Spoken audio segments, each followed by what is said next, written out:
कोल्हापूरच्या देवीला मोठं संकट पडले। रात्री 12च्या वेळेला तिच्या नेत्रातून पाणी येतंय।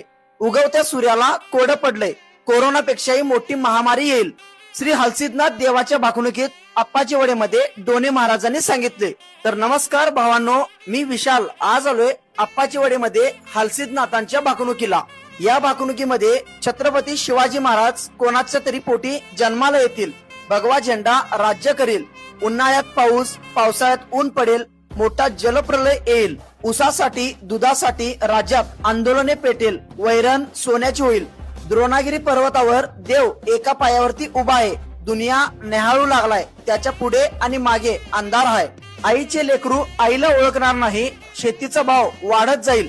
वाडी तीर्थक्षेत्राचा उद्धार होईल। अशी बरीच भाकणूक सांगण्यात आली। या भाकणुकीचा संपूर्ण व्हिडिओ आपल्या रोकटोक विशाल या युट्यूब चॅनल वरती पाहायला मिळेल। आप्पाची वाडीमध्ये भाकणुकीसाठी लाखोंची गर्दी जमलेली। प्रत्येक जण सोनेरी भंडाऱ्यात नाहून निघालेला। बोला हलसिद्धनाथांच्या नावानं चांग भलं।